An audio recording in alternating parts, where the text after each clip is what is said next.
Guys, gawin nyo muna to bago kayo mag-live. Baka marami pa dyan na hindi nakakaalam ang pag-setup nito bago mag-live dahil baka magkaroon pa kayo ng violation kapag hindi nyo to na-setup. Kaya guys, sa lahat ng mga nagla-live dyan, importante ito na panoorin nyo, tapusin nyo to hanggang dulo. Kaya guys, dito tayo sa may aking page. Pupunta tayo din sa pagla-live para may turo ko sa inyo kung anong dapat nyo i-set up. Okay guys, pinutin nyo yung live. Okay, dito tayo sa may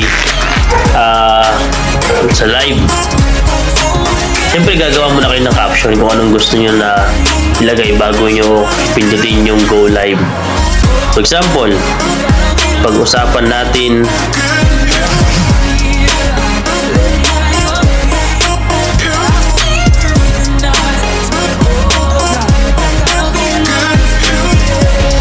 okay, yan, done. Dito guys, ituturo ko sa inyo yung pag-setup. Punta kayo sa may baba, sa may tatlong linya, sa may kanan, sa baba ng kanan. Okay, yan. Siyempre, kailangan naka-allow viewers yan to share clips. Importante yan. Siyempre, earn a star para kung may mga mag-send ng star, ma-receive nyo. Then, allow message para yung mga gusto mag-message sa inyo directly, eh may message kayo. Ngayon guys, kung meron kayong group, okay, pindutin nyo to at i-click nyo yun para ma-share nyo sa mga group nyo. Ito rin, malaga ito guys, may bago tayong lumabas. Notify subscribers on Messenger.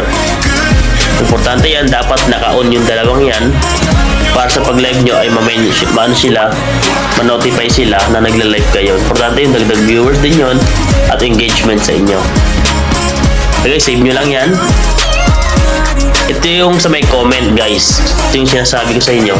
Importante ito para sa mga nagko-comment ng mga link or mga suspicious na kung saan ay maging dahilan pa ng pagkaroon ng violation sa pagla-live. Kaya kailangan nyo tong i-set up.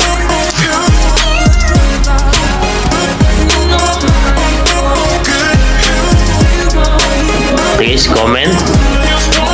Then sa comment settings guys, diyan kayo, pindutin nyo. I-scroll nyo lang pababa. Yan, black, yung sa may pinakababa, black comments with link. Only the broadcaster and moderators comments with link will be shown. Okay. Bakit nga ba kailangan to? Kasi nga guys, baka may mga link dyan, mga followers nyo na bigla may mag-send tapos bigla pala ito ay virus or magbibigay ng violation sa inyo o kaya ma-hack yung inyong page. Mas mahalaga na rin na pabuksan to para ma-block yun. Hindi na kayo magkaroon ng violation. Okay guys, pagkatapos i-done natin. Sa pangalawa, sa profanity filter.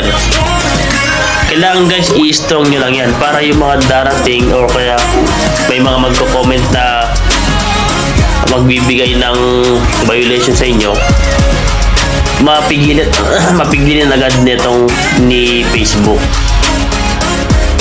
Okay, done? Yan. Okay.